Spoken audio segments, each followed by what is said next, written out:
Welcome to Happy Baking Season 2, by which I mean we took a completely unexpected break and now we're back and we're calling it Season 2.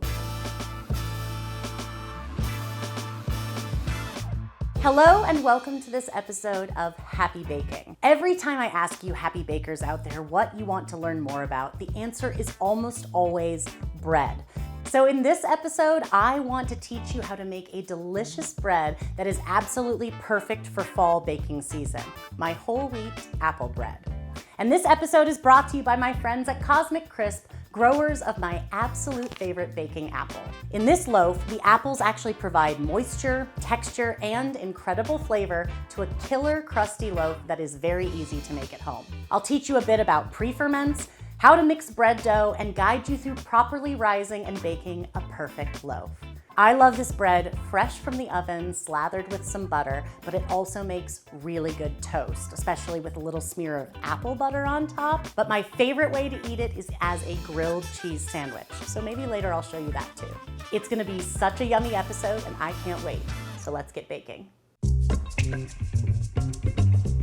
First up, let's talk about whole wheat flour. Earlier this year, my friends at Cosmic Crisp invited me to Washington State University's The Bread Lab. Their mission states, through innovation and discovery, education and advocacy, WSU Bread Lab is leading the movement to put nutrition and sustainability at the center of our conversation about food. And I learned so much during my short time at the Bread Lab. I learned about the amazing work they do cultivating and developing new whole grain varieties. And I even got to see their grain catalog, which contains some of the oldest species of grains in the world. Not to mention, I got to frolic through literal fields of gold at their test farm facility. And all of this is to say, the biggest thing I learned is not all whole wheat flours are created equal. For this recipe, be sure to choose a high quality whole wheat flour. And bonus points for locally milled flour or flour you mill yourself. I do want to acknowledge one thing. The Bread Lab is really focused on 100% whole wheat recipes, and this bread recipe is not 100% whole wheat. But this is for a reason. It's primarily due to me wanting to make a loaf that is easy to make for all levels of bakers. 100% whole wheat breads are just a little bit more advanced. So in this episode, I'm focusing on guiding you through the process of bread baking and enjoying the flavor and texture that whole wheat can contribute to baked goods. Next, let's talk about the apples. A few years ago, I saw a new kind of apple popping up at grocery stores, the Cosmic Crisp. And from the very first time I tasted this apple, I was totally hooked. It's immensely flavorful and super juicy. It's just an amazing apple. But it also retains its shape well and works particularly well in baking recipes. It even is resistant to oxidizing and browning, so when you cut it, it keeps its white flesh color even if you leave it on the counter for some period of time. I'm very proud to say that ever since then, I've been able to partner with Cosmic Crisp to spread the word about these delicious apples. And I'm so grateful for all the support they have given me and Happy Baking. And I want us all to give them a little round of applause, wherever you are, for supporting this episode and bringing us this especially tasty bread. To get more information and to find these apples near you, visit cosmiccrisp.com.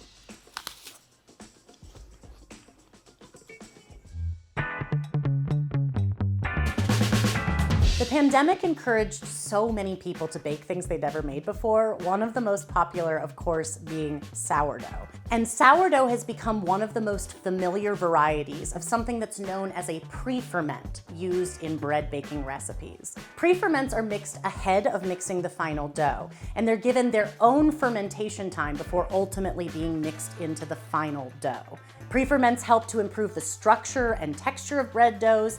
They add deeper yeasty flavor notes, and they can even help breads hold longer before they begin to stale. However, many home bakers don't know that there are other types of preferments, not just sourdough. And many of these alternatives provide the same benefits to the final loaf, but don't require as much advanced preparation or babysitting prior to using, like sourdough does. Some only need to be made one day ahead, and others only require a few hours ahead of mixing. And since there are so many different types of preferments, they're usually referenced by the quantity of hydration and their required fermentation time. Some of the most common types that you're gonna see in bread recipes include biga, levain, pat fermentee, sponge, and Poolish, the type of pre-ferment I'll be making in this bread recipe. A little about Poolish. It originated in Poland, which is how it gets its name. And a standard Poolish is a 1-to-1 ratio of total flour to total water or hydration. Poolish requires a longer fermentation time before being added to the dough, typically anywhere between 4 to 24 hours, depending on the recipe. For this recipe, I want to mix the Poolish the evening before I'd like to mix the final bread loaf. In a medium bowl, I'm going to mix some bread flour, whole wheat flour, a very small amount of yeast, sort of how in sourdough you're using wild yeast from the air and you don't always add any yeast at all. In this case, we're adding only a very small amount here. We'll add a little bit more to the final dough when we mix it later. I'm gonna give that just a tiny bit of a stir. Now I'm gonna add some water. Again, it's a 1-to-1 ratio, and this water is at 85 degrees Fahrenheit or 30 degrees Celsius. And for this part, we can just mix it by hand. So I'm just using a silicone spatula to bring the ingredients together. Once the mixture is all homogeneous and well combined, you can cover the bowl. You can cover it with plastic wrap or just a clean kitchen towel. And then it needs to ferment at room temperature for at least 10 hours, but there is a little bit of wiggle room here. You can go up to 15 hours. When it's done, it should look visibly active and bubbly. And I'll show you what a proper Poolish looks like when we mix our bread dough, but I also want to show you what some look like that are not quite right. So here is a Poolish that I mixed earlier today. It's active, and I can tell because it has risen quite a bit in the bowl compared to this one that I just mixed. However, it's not showing a lot of other signs of activity, and the main sign of activity I'd be looking for is bubbles. And I don't see any bubbles yet in this Poolish. It needs more fermentation time. And this one's been going for about 6-ish hours, so it's done a little bit of work, but it has some more to go. This one, on the other hand, is quite old. I've let it go way longer than the maximum 15 hours. And you can see activity because we can see bubbles that have even popped on the surface. But there are two things about this that tell me that the Poolish has gone too long. The first is the aroma. This actually smells like alcohol. It almost smells like beer, like a yeasty beer. And while a little bit of an alcohol smell isn't necessarily bad in bread making because the yeast is fermenting, the dough is fermenting, there is a little bit of that going on. However, when it goes too far, you end up with a very strong alcohol aroma. The other main reason I can tell this is too far is I can see that it has sunk. I can see up here at the top rim of the bowl, that's where at one point it was risen up to there, but it has since fallen. And it's pretty noticeably, I would say, almost a full inch below where it was at that absolute height of activity. All right, I just need to cover this and let it ferment at room temperature, a minimum of 10 hours, up to 15 hours, and then we'll be ready to mix our final dough. If you want to learn more about the other types of pre-ferments, let me know in the comment. We might need to do some more bread episodes. And if you haven't, please hit the like button and subscribe to my channel so that you can be here for all of our delicious bread making adventures. The next day, when the Poolish is ready, it's time to make the final dough. In the bowl of an electric mixer fitted with the dough hook attachment, you want to mix first the dry ingredients together. I'm going to start with the bread flour, the whole wheat flour, the wheat bran. This is so nutty and it gives great texture to the bread, which we love, and the fine sea salt. I'm gonna go ahead and mix this on low speed just for about 30 seconds to combine before I add the yeast in. Just enough to get those ingredients starting to come together, and then that way when we add the yeast and the rest of the ingredients, we know that everything has kind of already started to be mixed uniformly. All right, now I'm gonna add the instant yeast, and I'll mix that for just a few seconds as well, just to distribute it throughout the other dry ingredients. Perfect. Okay, just two more things we need to add in here. Some warm water. This water is around 105 degrees Fahrenheit or 40 degrees Celsius. And then the rest of the hydration is gonna come from the Poolish itself, so that goes right into the mixer as well. First, I gotta do a little Poolish jiggle here. It looks so good. She active. All right, all my ingredients are in. I've got the dough hook attachment. I'm gonna mix this on low speed for about 3 minutes or until the dough starts to come together around the dough hook. It should complete the pickup stage, which means right now it just looks like a shaggy mass of ingredients. But as it mixes, the dough hook is going to start to pick up all the ingredients from around the bowl, forming the dough. So that's why we call the pick up stage. So by the end of this first 3 minutes of mixing time, we should really have a nice looking dough, a little bit wet around the dough hook, but it should come together. Okay, this is looking pretty good. The dough is sticky. It's come together mostly, but I am seeing just a little bit of things that haven't been picked up by the dough hook, and we want everything to evenly incorporate into the dough. So at this little break after the first 3 minutes of mixing, I'm gonna take the time to scrape. It's important to scrape the sides really well, but I also want to scrape the hook itself to make sure that there's nothing kind of trapped in there. And I also then really want to scoop underneath the dough, bringing sort of the underneath part up towards the top, just to make sure it's mixing evenly. In professional bread bakeries, this is very common because they're working with huge mixers and they really want to make sure that everything is mixing. Sometimes when I worked in a big bread bakery, we would actually physically lift the huge amount of dough up and turn it over into the mixer. So what was on the bottom becomes the top. And that's sort of what I'm doing with this scraping, is I'm just giving it like a really good scrape, bringing what's down at the bottom up towards the top. Now I'm gonna put the mixer back on, mixing it more of a medium speed for 2 minutes more. And at the end of this mix time, there should be a pretty smooth dough. It's still gonna be a little bit sticky, but the dough should come together and look smooth in texture. Okay, that is looking perfect. The dough is still sticky, like I said, but it has come together. And even though it's sticky, you can see I'm putting my hand onto it. It's really not sticking to my hands much. There's a little bit of residue, but you can see that means that the dough has some strength. And some of that strength really comes from the Poolish, all that work we did before. So now we're going to begin this dough's rise time. And this dough does have some pretty significant rises, but there's a method to this madness. And a lot of this is very minimal handling, hands-off time. So it's a great thing to do while you're maybe doing other tasks around your house. Maybe you're preparing some dinners or doing meal prep. Maybe you're cleaning, because every little while we're gonna need to tend to this bread, but it's not all hands-on time. I'm gonna go ahead and put this into the bowl, cover it. You can cover it with plastic wrap or just a clean kitchen towel. My dough formed a pretty round shape just putting it into the bowl, but if it doesn't, you can sort of use your hands, oiled hands or slightly damp hands to sort of form it into a shape. But we still have a lot of handling that needs to happen, so it's okay if it's a little bit rough in the bowl as well. I'm gonna go ahead and cover this and let it rise for 30 minutes at room temperature. All right, it's been 30 minutes and now it's time to do some folds on this dough. These folds are really important for increasing the strength of the dough, and that really seems strange because we're not gonna do that much more mixing at this stage, but it makes a huge difference. This is something you don't always see in bread recipes for people making at home, but it is going to really improve the final texture of the loaf. So I'm uncovering it and I'm going to use a bowl scraper. You want ideally a flexible bowl scraper.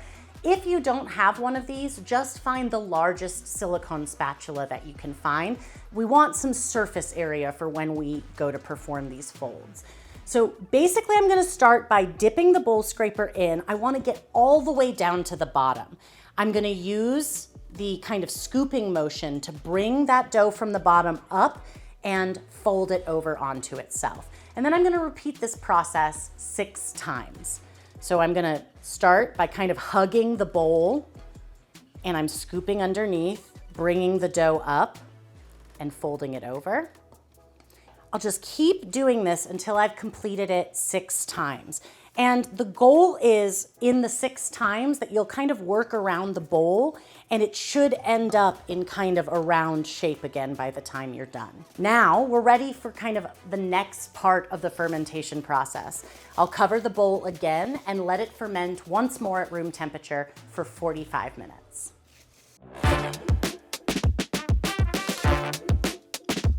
I'm nearing the end of that 45-minute rise time, so I'm gonna get my apples ready. The apples are incorporated at this stage because if I put them in when I mix the dough, I can actually really impact that initial fermentation. There's sugars in the apple, there's moisture, there's all kinds of things. So basically, I wanna sort of fold them in at almost this last stage before the dough finishes its bulk ferment.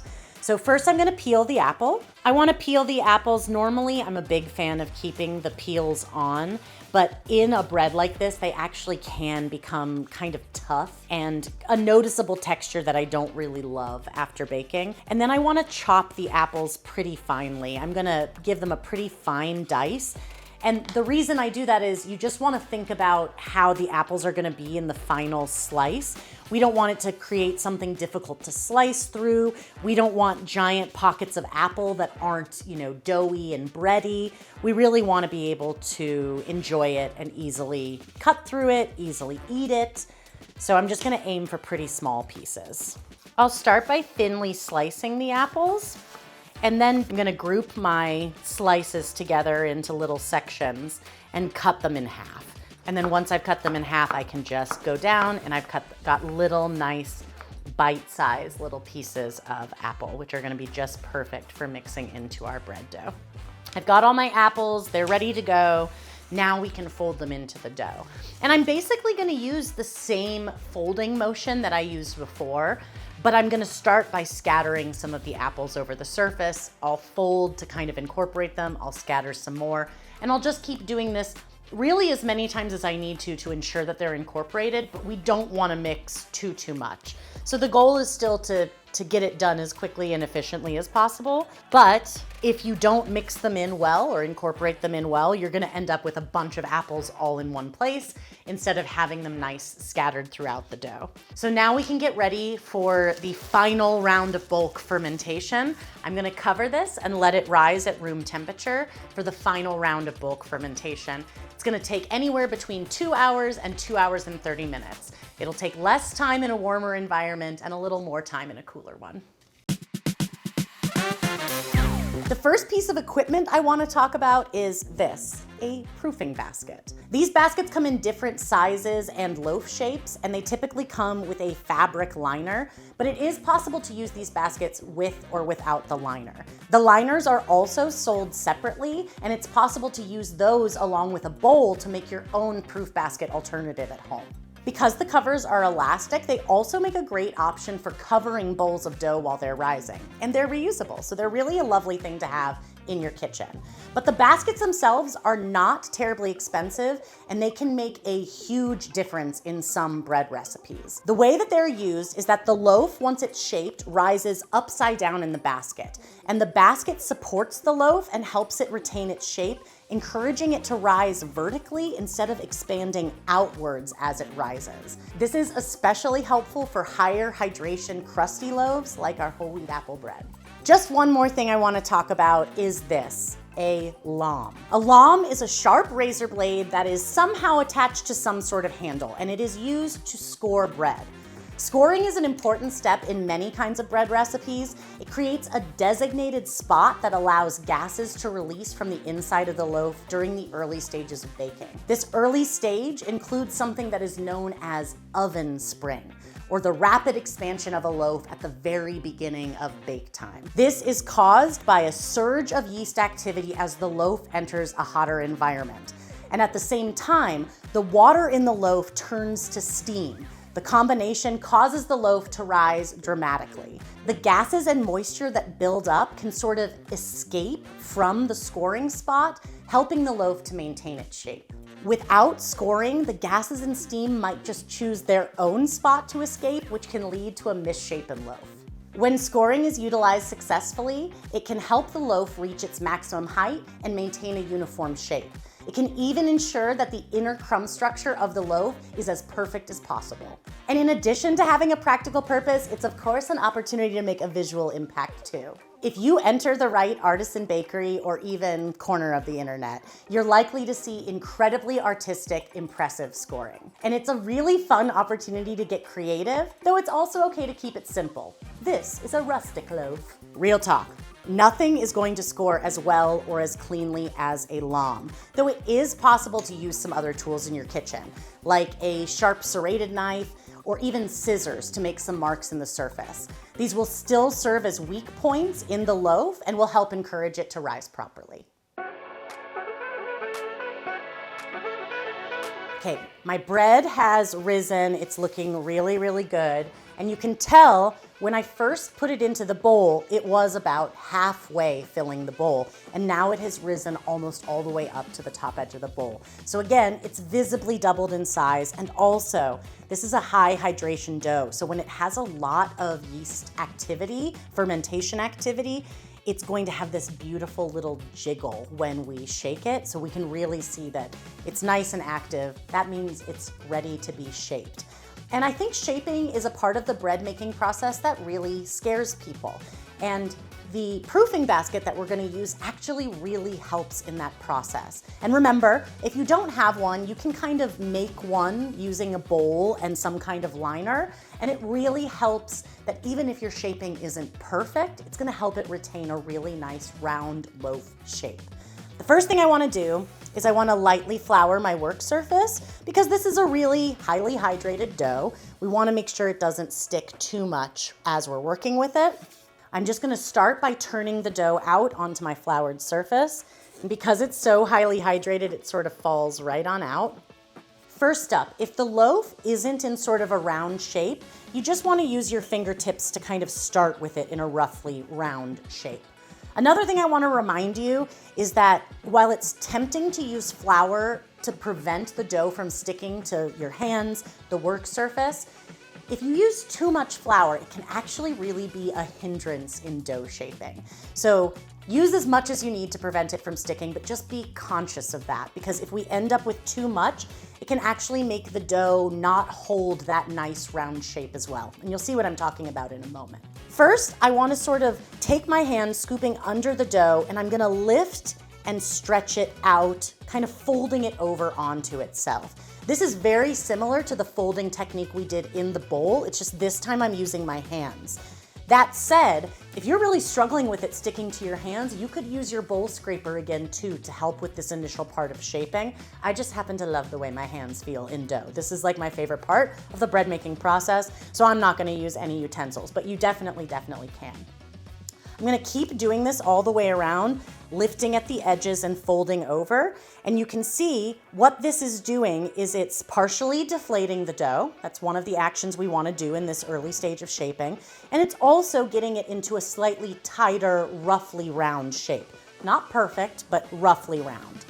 I'm just gonna pinch those seams just a tiny bit, and then I want to flip the dough over. So I want this seam part to be on the bottom.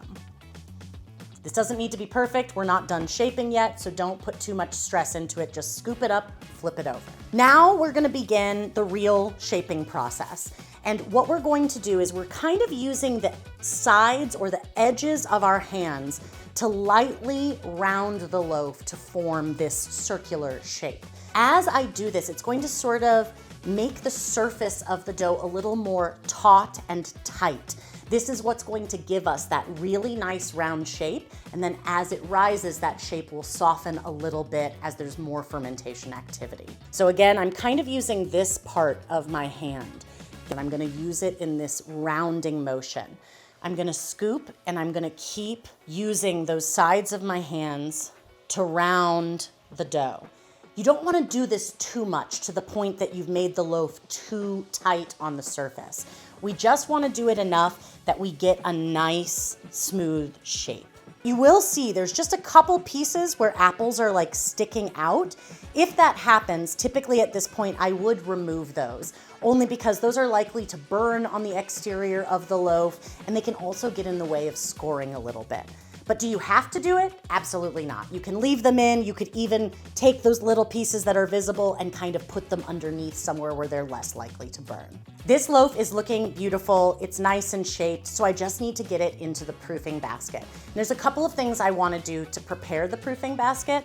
First, I'm going to take some wheat bran. There was wheat bran in the dough as well, but wheat bran has a fantastic texture and a nutty flavor, and it's really good on the exterior of this loaf, especially because as it bakes, it's going to toast up. It's gonna be really, really beautiful. So what I wanna do is I actually want to sprinkle it into my proof basket, and then that's going to become attached to the dough as it continues to rise. But just to make sure I have nice even coverage, I'm also just gonna sprinkle some directly onto the surface of the loaf. This is also just gonna make sure that this very highly hydrated dough, there's very little risk of it sticking to the proof basket. Now, this part that is ultimately gonna be the top of the loaf needs to go face down in the proofing basket. So the bottom of the loaf is going to be facing up. I'm gonna use my bowl scraper to help me gently pick up the loaf. And I'm just going to turn it over and place it right into the basket. Hello. You ready for a little nap? We're gonna cover you, and it's time for the final rise. Now, the final rise in a lot of ways is the most important, because during this rise, if it does not get enough fermentation, the loaf isn't gonna have that beautiful oven spring moment. It will still expand in the oven, but it's not going to expand to that maximum capacity. So my ideal rise time for this loaf is until it's very visibly puffy, about 1 hour and 15 minutes to 1 hour and 45 minutes.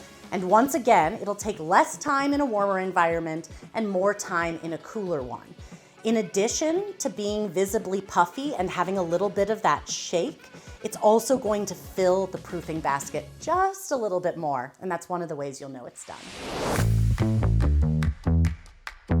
There's just a few more things we need to do to this bread, a little bit of babying to ensure that we get the crispest outer crust.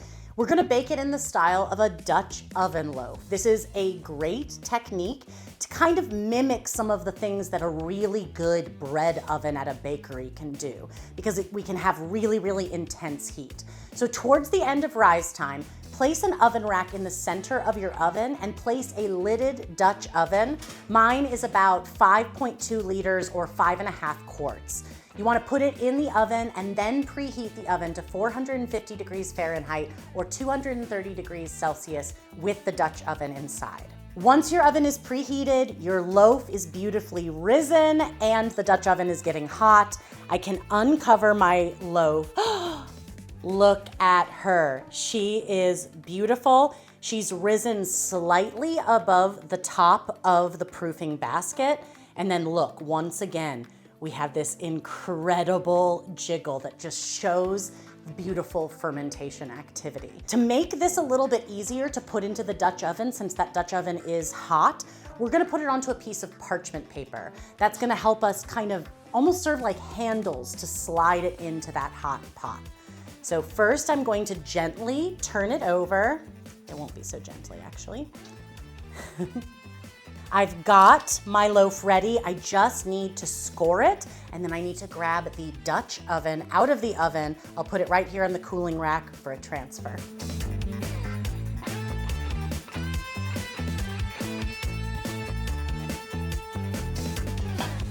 So using the parchment paper kind of as handles, I will just gently drop it right into the Dutch oven. And you can see the paper sort of curls around it.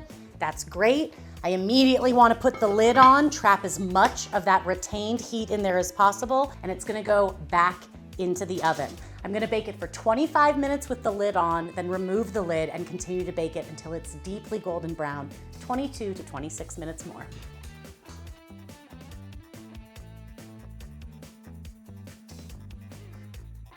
My bread is looking so beautiful and golden brown. I can't wait to dive in, but I need to let it cool for a little while before I slice into it. If you're not 100% sure if the bread is done, you can always take the internal temperature. You should stick your instant read thermometer into the thickest part of the loaf and it should read at least 200 degrees Fahrenheit or 93 degrees Celsius. Once this bread cools a little bit, I'm gonna give it a slice and show you how to make one of my favorite sandwiches of all time with it. I cannot wait to slice into this loaf. One of my favorite things is the way it smells when it's baking. It's toasty, nutty, but then you get a little bit of this like roasted apple smell. It's really, really lovely.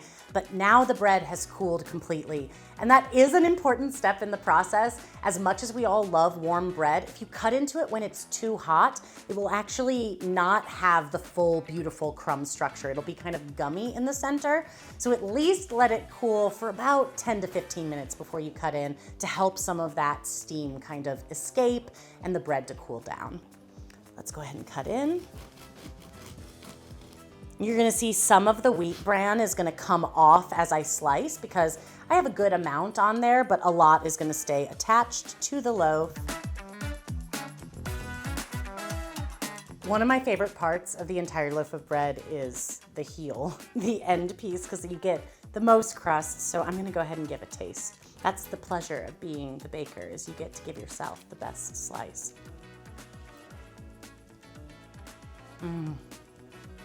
Amazing texture. The inner crumb is soft, but it has a nice crunchy crust. Those little bits of apple inside are like little juicy surprises as you kind of go through.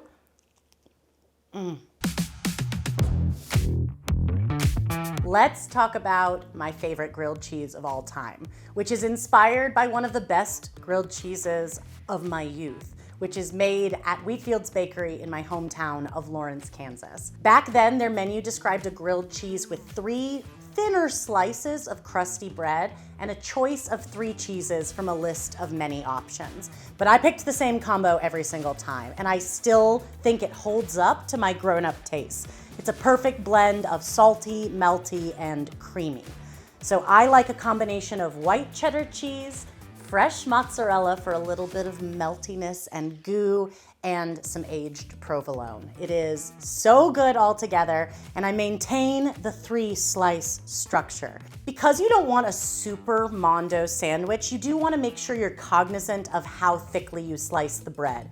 I think at the thickest, my pieces are no more than a ½ inch thick, which is about 1 centimeter. You need 3 slices of bread, and I'm going to butter one side of 2 of the pieces, and you'll see I'm buttering all the way to the edge. This is important. Don't skimp on the butter. So because we're gonna put the cheese on the other side, I'm actually gonna flip the 2 buttered pieces and just kind of leave them that way. Eventually they'll go into my pan. I like to add a little bit of mustard on one side of one of the unbuttered slices. This is optional though. If you're not a mustard fan, you can skip this. I'm using a nice grainy mustard. Just goes really well with all of the flavors, including the whole wheat, the apple, and the different cheeses that we're using. Now I'm gonna put some of the cheddar cheese on one of the non-buttered sides. And the nice thing about a good white cheddar is that it has a good amount of moisture, so you can actually kind of use your hands to pack it in a little bit, and that's gonna keep it together a bit until we can actually cook it and use a press to make sure that all of it's staying together really nicely. Okay, then I'm gonna take my mustard slice and I'm gonna put it down onto the cheddar. Now I'm gonna put my aged provolone on top of that slice, and it's sliced already, but I'm just gonna kind of tear it to ensure I've got some good even coverage over this piece. And then on top of the provolone, I'm gonna put some fresh mozzarella. You don't wanna use a crazy amount of the fresh mozzarella because there's so much moisture in it, and we don't wanna end up with a soggy sandwich, but just trust me, it gives the most amazing creaminess, meltiness, cheese pull action. It's just so awesome on a grilled cheese, and you don't see it that often in grilled cheese applications, so I just love it here. One other thing I'm going to do before I put the top piece of bread on is generously put some ground black pepper over the surface of this cheese. I'm a big black pepper fan, and I put a lot on pretty much everything I do, but it's so good with all of these cheesiness, and it's salty already, so to just give it a little bit of oomph, that black pepper makes a big difference. Okay, and then our final buttered piece, obviously the butter will go facing up. Give it a little bit of a press. What was that I said about it not being a honkin' sandwich? I really like to make this grilled cheese in a cast iron skillet because I want to get that really nice toastiness. So I went ahead and heated this on my stovetop, and I got it really nice and hot. Like I actually could see some steam coming off of it. And then I lowered the temperature down to a little bit lower. This is kind of the sweet spot to slowly melt the cheese and slowly toast the bread. You have a little bit more control over it. Now, before I start, there's one other tool that I like to have nearby. If you have one, lightly grease a sandwich press or weight. Usually these are made of cast iron, but if you don't have one, you can also use another heavy skillet. It'll just help us really press and compress this sandwich to make it a little bit more eatable on the other side. And I'm not edible, eatable. But I do need to go get that because I don't know where I put it. Oh, thanks. Yep. Okay, here's my press. I've lightly greased it with just a tiny bit of oil just to make sure that nothing gets to be a sticky situation for us.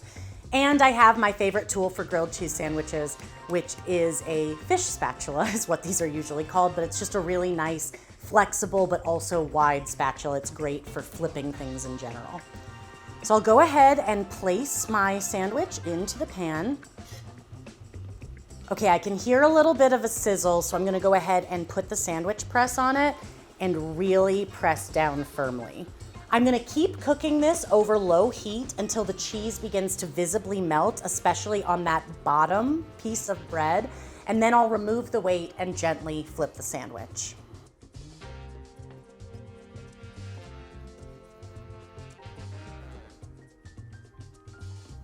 Okay, that has gorgeous color, nice crispiness. I'm gonna go ahead and weigh it down again now that I've flipped it. Again, I wanna press it pretty well. Okay, I can smell it. The bread is toasty. I can see and hear the cheese melting. The best part is some of the apples that are then visible on the exterior, some of these apples are like really beautifully caramelized now, and it just adds this other flavor note to this that I just love. Okay, I'm gonna put it back onto my cutting board, and just like a steak, a good grilled cheese needs a moment to rest. If you cut right into it, it has a tendency to, a lot of the cheese to just ooze right out. But we don't need to wait long, just about 30 seconds to a minute. Let it cool just enough that that cheese sets a bit before we slice into it. Yes, that's a nice crunch. I'm a happy camper. Okay, yeah, I'm a happy baker. Bakers can camp? What? Okay, I can't even wait 1 second. I have got to taste this.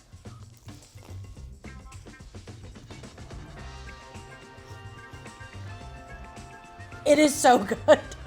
You've got creaminess, meltiness, the aged cheddar, so beautiful. That pulley mozzarella, and then that little bit of provolone, which adds a little bit of sharpness into it as well. There is no better fall sandwich. And what a fun fall baking project to make a bread specifically with a killer grilled cheese sandwich like this in mind.